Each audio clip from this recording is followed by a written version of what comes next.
Deru pesawat tempur melintasi jalan tol Trans Sumatera di Lampung. Bukan untuk menjemput sasaran, tetapi latihan kali ini adalah mendarat dan lepas landas dari jalan tol. Ini adalah untuk pertama kalinya TNI Angkatan Udara menggelar latihan seperti ini.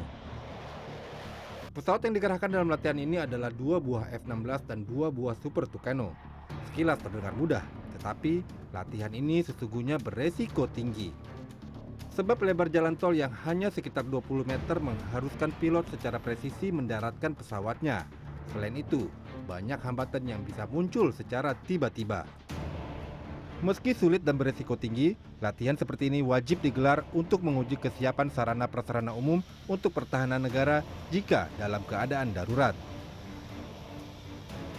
Karena konsep pertahanan kita adalah pertahanan pulau-pulau besar, sehingga kita menghendaki di tiap-tiap pulau tersebut kita punya pangkalan-pangkalan yang cukup banyak.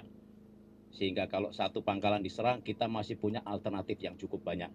Sehingga inilah konsepnya kenapa kita menggunakan jalan raya, kita desain di beberapa tempat untuk bisa difungsionalkan sebagai runway. Selain di tol lintas Sumatera, TNI Angkatan Udara juga akan mengembangkan latihan seperti ini ke lokasi lain, termasuk melatih mempersenjatai pesawat tempur di jalan tol.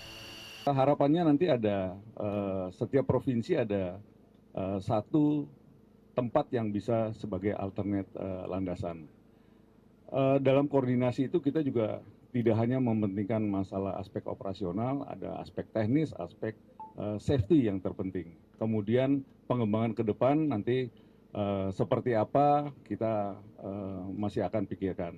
Apakah itu kita akan membuat perlengkapan penerbangan dan sebagainya, tentunya itu masih memerlukan kajian yang dalam. Pembangunan infrastruktur di masa depan juga harus mempertimbangkan pertahanan negara. Nantinya, setiap jalan tol yang dibangun akan memiliki spesifikasi bisa didarati pesawat tempur. Untuk jalan tol ini persyaratan-persyaratannya kami juga tidak sendiri, kami melakukan bersama-sama dengan Kementerian Pertahanan dan juga dari Angkatan Udara.